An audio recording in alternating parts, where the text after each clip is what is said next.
What's up, you guys? I'm here with my special guest, Tyquan Brown. Both actually served together in security forces out here in Spangalum. And today we have a very special story that he wants to share with you guys on how to become a motivational speaker. Some of his favorite speakers that have helped him, and also his grandmother that helped motivate him to become a motivational speaker, because he wants to be able to help people help define their why. And without further ado, Brown, hey man, thank you so much for being a guest on this podcast. Tell us a little bit about yourself and how you actually wanted to get into motivational speaking. So first off, I'm going to say I'm Tyquan Brown. And on Instagram, I'm also known as God-Fearing T. My intro is Blessings, my amazing kings and queens. So I just want to say I got into motivational speaking because about 2 years ago, my grandmother passed, and she was a very inspirational person to me. She inspired me. She touched people in ways that most people would never be touched. She wasn't a motivational speaker by any means, but she motivated me, motivated everybody she came in contact with, and she kind of taught me to get out of the box and stop doing what everybody else does. Do what makes me feel better. Do what makes me feel happy. Stop being afraid to be different. She also told me when I was in high school, when I was in school, was very consistent with being average, doing what everybody else did. Grades were slipping. I was constantly passing with 70s, C's, D's, and just getting by. She was like, just stop trying to be with everybody else, get along with the crowd, and do what you do. Do what makes you happy.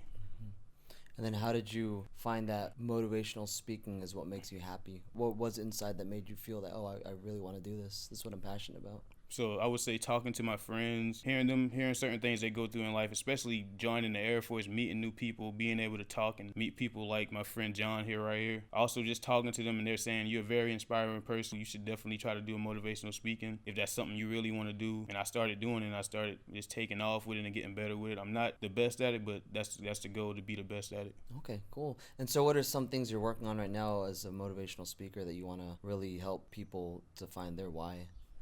I would say putting out more content, being consistent with my content, the work, just letting my work speak for myself, and showing everybody that you can find your why. Your why may not be mine. It may be different, which we all have different things that we want to do, but you can have to actually find your why, and you don't have to worry about what else somebody thinks about you.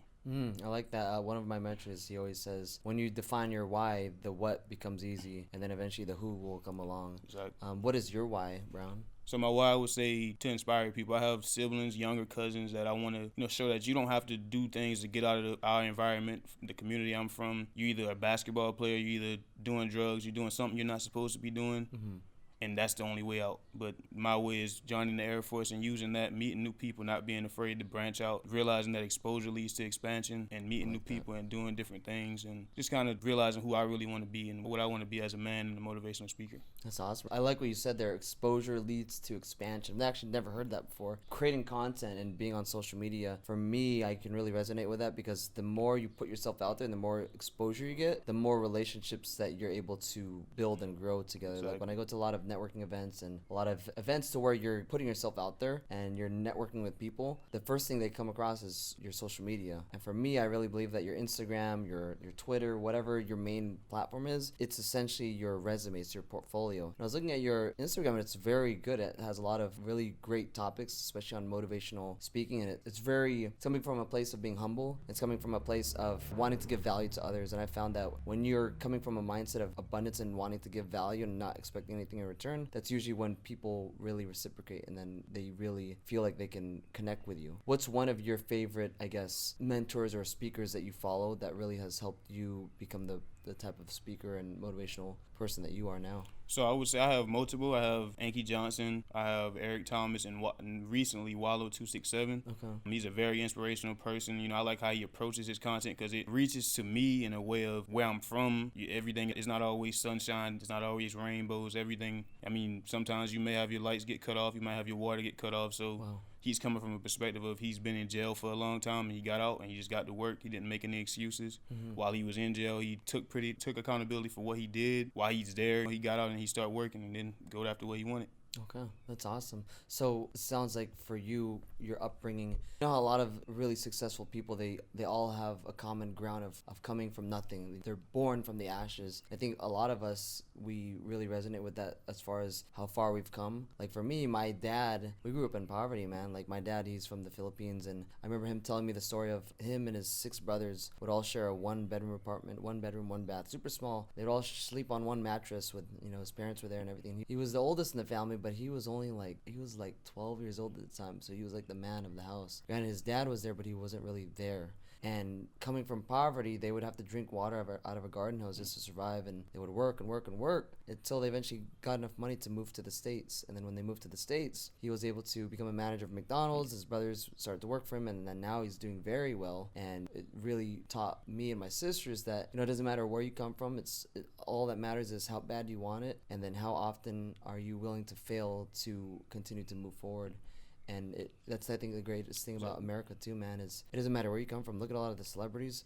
They come from nothing and they create their own generational wealth. And I can tell from your motivation and just seeing how humble you are too. When I first met you, bro, I could tell like there's something different about you. And I think that's why we connected too. Come across a lot of people like yourself that are very humble, and you can tell that, hey, I want to help someone. I want to be able to provide that value. Would you say that your grandmother was one of the biggest mentors in your life, or was there other people that helped motivate you other than motivational speakers that helped shape you as a person? So I would say my grandmother was a very inspirational part of my life. My mom, my parents, everybody in some way in my family was people I grew up with and grew up around were in some part attached to it, whether it would be a negative way or positive way. But I would say, like Eric Thomas said, growing up in America, 75% of the work is already done. Mm-hmm. You just have to get up and do the 25. So it's like other countries, things that they can't do, that they wish they could do, we get pretty much handed to us, and we just have to do our little bit of work, wake up, and actually put in the blood, sweat, and tears to get there. And like I would say, she was an inspiration in the aspect of, she pretty much told me, like, we came from, like you said, your family, where your family came from, growing up in poverty. My mom, her sisters and brothers, my grandmother, they grew up living in shelters, going from shelter to shelter because certain things that were going on in the household, so they had to get out and find different places to stay. Mm-hmm. And like on times like this, like it's 8 o'clock at night, they'll probably be outside trying to find somewhere to sleep or food. Wow. In the rain, trying to find somewhere to go. What's something you really remember from your childhood to where it was like one of the darkest times where you learned something from the most? So I would say probably, honestly, nothing from my childhood really. It would just be recently, the 2 years losing my grandmother. That was, and I wouldn't say loss. Honestly, I wouldn't say loss, is because I know where she is. She's in heaven, and I know that for sure more than anything. So I wouldn't say loss. I would just say the experience of actually losing her, finding some things out about myself, because I was in tech school when it happened. I got caught up to leadership. I actually took my phase 1 test, my phase 3 test, I think it was, and I passed it. And then I got the call from leadership over at Firehouse that they wanted me to come over there because of it. And I didn't know who it was that they were talking about that passed. They just said my grandmother. Mm-hmm. And I had an older grandmother, which my grandmother that passed was taken care of because she had medical issues from years back. And I thought it was her when they said it, but my grandmother actually passed in a car accident that same day. And they found out about it. No problem, appreciate it. So I found out about it that day. The first thing they asked me was, what do you want from us? I said, prayer. If I can't get home because of COVID, at least pray for my family. Give me a chance to talk to them. They said, what do you want to do right now? You're in training. Your training day is going on. What do you want to do? So I said the first thing came to my mind was, what would she want me to do? And that was go back to training, finish the training day, then check on my family in the dorms. And I did that.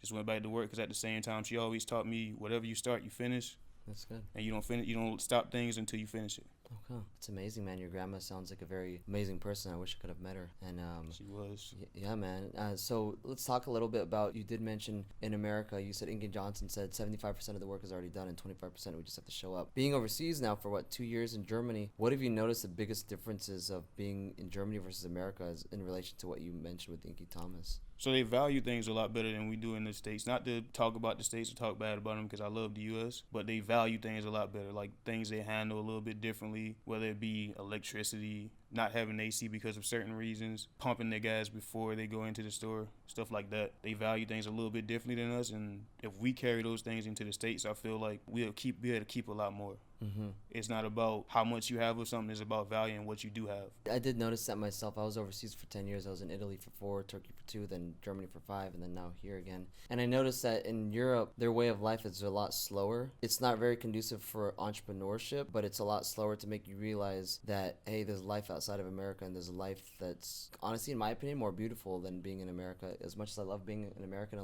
love being in America, out here is so peaceful, bro, compared to the States. I'm California. When I got back when I came home last year, I actually had culture shock because of how different the culture is. And being out here, I know we're all Americans here, but we have such a little utopia. We're all forged from, the military, so we all have that brotherhood and camaraderie. When you go back stateside, it's so different how people treat each other. I remember at my first time arriving at Baltimore, this kid was cussing out the flight check-in counter girl, and I was like, this is America, this is crazy.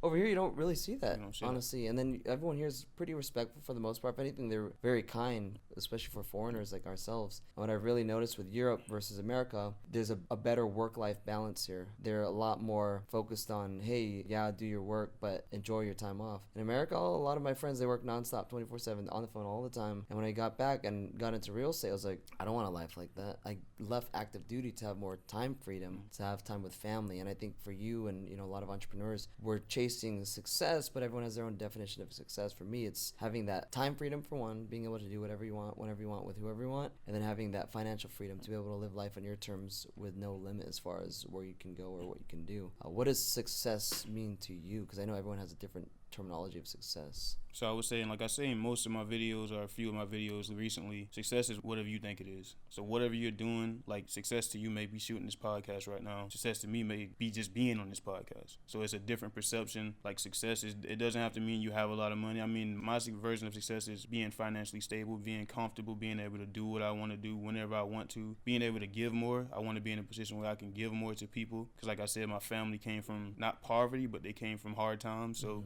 things weren't always easy. So I want to be able to give more to them and give more to people like that came from that situation, because I caught it on the back end. I didn't catch the shelter living. I didn't catch any of that. I caught that on the back end once my grandmother gave her life to God and got to church, and she got all her family in the church and everything, and then things got better for us. She lived the life, and to the day she left this earth, she was living that life, and she got to where she wanted to be. Okay.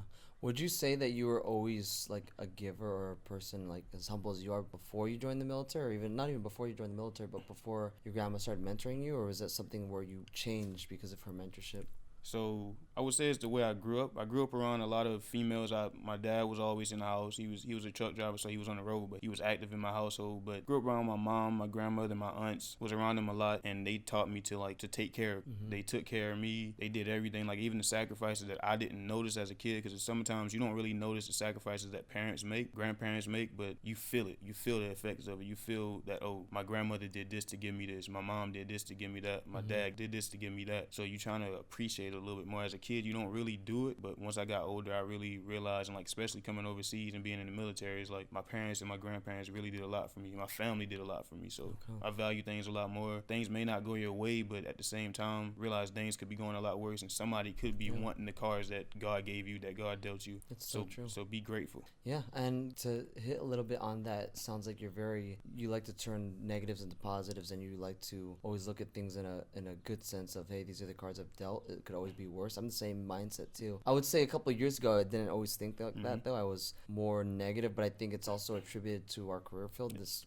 as you guys know, military police, this career field is very toxic. Not to talk bad about security forces, but it really depends on your environment. And for me, when I left the career field from active duty and became a civilian, my mindset and my energy changed so much when I got into real estate. And then coming back now as a reservist, you see the difference. You see how, like, a lot of the guys here, their morale is not there. They're very like, oh my gosh, I hate being here. And then I'm looking at things, I'm like, this is a really good unit. This is really good leadership here for one. You're in a very good location, and then it's very chill here. But I guess when you're stuck in such an environment like that, and that's all you know, you kind of get your blinders, and that's all that they see. They're closed off.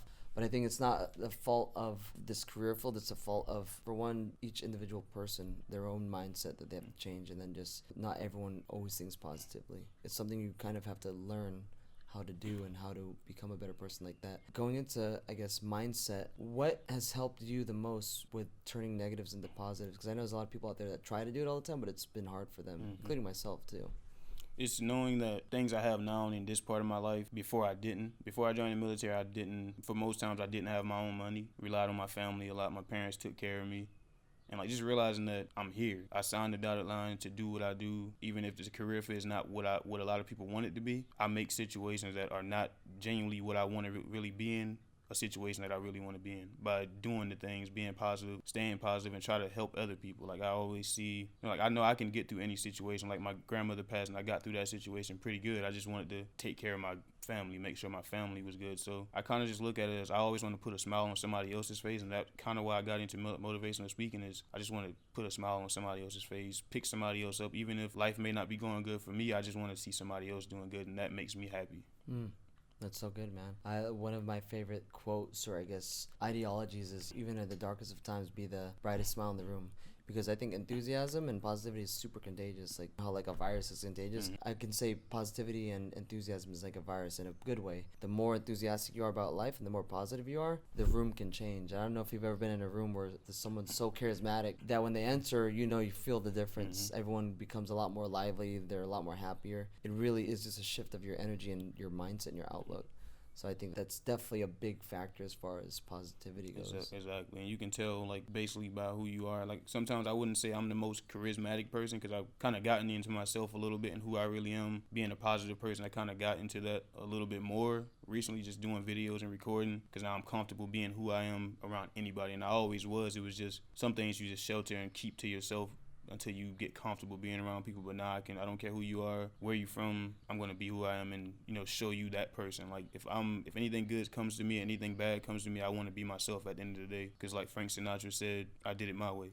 I like that. Frank Sinatra's one of my favorite artists too. That's awesome, man. That's cool. So I guess going forward with like being a motivational speaker and wanting to help someone find their why, what is one person or I guess scenario to where you remember looking back at it that you were able to help change someone's life if you've already experienced that?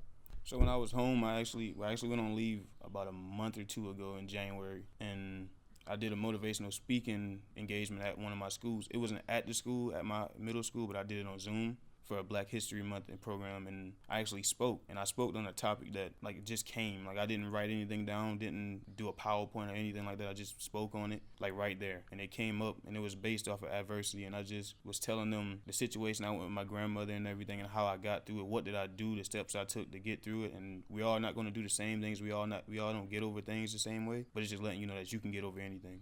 If someone that you really care about leaves this earth sporadically and you don't know, you weren't expecting it. If you can get over that, you can get over anything. So I guess a teacher, I got called, and I don't really care about getting the acknowledgement or anything like that. I don't care about you clapping your hand, patting me on the back. I can do that myself at the end of the day. I appreciate it because I'm humble at the same time, but I know I'm doing good, so I try to be humble and take that thanks, take that congratulations and everything. But I would say he said, and he was an older person. I never met him before, still haven't met him to this day. He said I influenced him to make a decision that he was trying hard to avoid for a long time, an opportunity that was knocking at his door that he just didn't want to answer and put life into, and he actually got out and put some life into it. Wow, that's amazing. So for you, how did it make you feel when you know that, hey, I positively impacted this person? Made me feel good immediately. Like, I was like, even if it's just one person, because even in my videos, I don't care how many people view it. Yeah, you want more engagement, but people can see it and see it from their perspective and take what they want from it. But I'm only looking for that one person or however many people that's taking it and using it to benefit them. You don't have to even see it from my perspective, but use it to benefit you in some positive way. I like that. That's really good. I like how for you don't care about the views. It's more so, hey, I know I made an impact on someone's life. Are you familiar with Ed Milet? I heard of him. Yeah, it's one of my favorite, like, for one, mentors and then motivational speakers.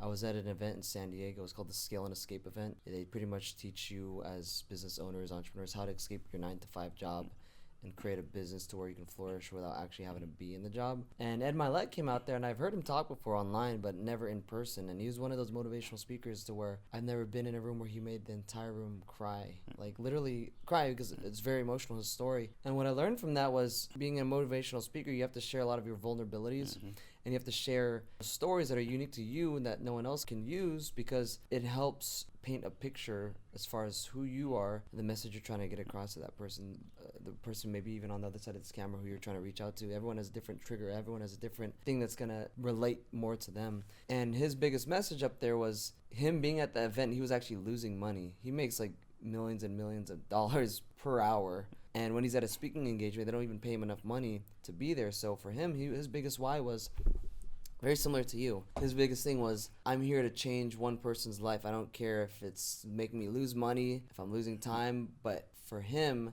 there was one person that changed his dad's life, which changed his life, and it was like a trifecta. It was like a domino effect. If that one person did not continue to do one more to change his dad's life, it wouldn't have changed his life. And what you're saying, it sounds like you want to do the same thing. It doesn't matter how many views you get. It doesn't matter how many speaking engagements you get. It doesn't matter how many comments you get on Instagram. As long as it can change one person's life, that's all that matters. And I feel like people that have that kind of energy and that kind of vibe and that kind of need to want to create a legacy and give people something to, for one, fight for, and for two, have hope to know that, hey, there's something on the other side of this darkness. I think that's very, for one, you have a big heart, and two, there's not enough people in the world like you, man. So definitely keep up what you're doing, and I'd say always surround yourself with people that are wanting, or that you want to be more like, and it sounds like you're already doing that too, man. Appreciate that. Yeah, man. As far as motivational speaking goes, what are some, I know there's some people out there that want to become better with motivational speakers, including myself. A lot of leaders within the Air Force, they have different, you've been to ALS already, right? Not yet. So not going there soon. Okay, so ALS is Airman Leadership School, you guys, and it pretty much teaches young airmen how to become better leaders, more so in a supervisory sense, to where you can lead other troops and be a supervisor. And one of the things I took away from that class was the different types of leadership in the military. You know, at the very far left, you have laissez-faire. It's a leader that doesn't do anything. He's the type where if it's not broke, don't fix it. And on the very far right, you have a transformational leader. That's the person that you see in, for example, like, I can't even think of a movie, like, picture like a war, and that one leader to where he's speaking and motivating people, but he's also transforming people in a way that makes them change to become a better person. And for me, I want to become more of a transformational leader, and one of the key traits of that is being able to motivate your people and being able to change their lives. What are maybe 3 tips that you have for someone that wants to become a better motivational speaker or leader? So I would say, as far as a leader, the perspective of being a leader, because everybody won't be a motivational speaker. Everybody doesn't have that goal to be one. But as far as being a leader, realize you're not described as a great leader until you impact somebody's life. You think about, if I leave this room right now talking to you, or if you leave this room right now, you want me to be able to do the same thing that I'm doing right now, be respectful, be motivating, be who I am right now, and to be a great person, genuinely right now, and a great airman in every sense of the word right now without you being here. That's what a leader is I can walk out of this room right now and you're going to be able to handle things, if not better than me, exactly how I did it. Mm-hmm. So that's what a leader is, somebody that can impact a life to where this person is going to be great no matter if I'm around or not. They don't have to hold my hand. I don't have to hold theirs. They're just going to do what they're supposed to do to impact somebody else's life in a way. So being a leader is someone impacting your life and in some way making you impact somebody else's life. Okay, that's really amazing, and it's like, that's fire, bro, what you just said. And I feel like a lot of people out there, I don't know what your take is on it, but I feel like a lot of people are not meant to lead. I think that leaders can be born, but I think leaders can also be made. It just depends, though, on the type of person, because I feel like not everyone should lead, and the people that can lead, sometimes they just need a little push, or maybe they just need a little guidance or direction to make them become a better leader. And I could tell when I met you that, like I said, there's something different about you. You're definitely a leader, too. When did you really recognize that, hey, because you have a gift, man, like being able to help motivate people and help bring them out of that darkness? There's not a lot of airmen that I've met that have that same mindset. I appreciate that. What would you say is, I guess, 3 important traits of having that mindset or having that persona to wanting to do more for people? So I would say being humble. The perfect match of being humble, being able to hold yourself accountable, knowing when you're wrong, and being able to say when you're wrong. Because people want to see when you're vulnerable. They want to be able to know that I can see this person as a vulnerable person. Not being that you're weak, but you can show me you're not always strong at the same time. Mm-hmm. And also being respectful. Those things, and treating other people the same way. The golden rule: treat people the way you want to be treated. So like, always respect people. I don't care who you are, where you're from, how you may have treated me. I was always taught with my grandmother and my family to treat people the way I want to be treated. Like, if someone treats me bad, okay, I don't determine how they treat me. I determine how I treat them, how I reciprocate it, how I share that energy. That's amazing. And it sounds like you're very resilient, too. I know in the Air Force we really harp on resiliency and always looking at things in a positive manner to where, hey, no matter how dark things get, you can always pull out of that darkness and become a better person, grow from it, and then also like help others who are going through that dark time. What would you say was one of the hardest things that you've ever had to get through, other than like the passing of your grandmother, or maybe some of the things you had to grow up with, but maybe more recently, like what is one of the hardest things you had to get through to help you grow? I would say last year I had a lot of accomplishments, things I achieved, and they were good things. It's realizing you have to sometimes take your mind, like, it's resiliency. People think of it as getting through bad times, getting through hard times, but I think of it as I'm gonna get through the hard times the same way I'll get through the good times. Like, I don't always harp on, I congratulate myself and I take the acknowledgement and everything, but when I do things good, like I was getting awards and everything last year, but I don't like to be complacent and sit there and sit in that area and just wait, because I realize somebody else is trying to take that spot, not to thinking about someone else taking my spot, but it's like someone else is working hard to get to where I am. So why would I sit there and wait and get comfortable sitting there just being complacent in that area instead of just working to be better, trying to be better? I'm not really like too keen on like getting awards and stuff like that. I want it because it's going to come, But it's gonna come with me doing things my way, doing the way I want to do things, being respectful, being who I am, and not being complacent. Like pushing myself to be better every day, and not really focusing on what somebody may say about it, because people are not gonna always be happy when you achieve things. People are not always gonna be sad when you don't achieve things. So you just gotta work through the things and keep going.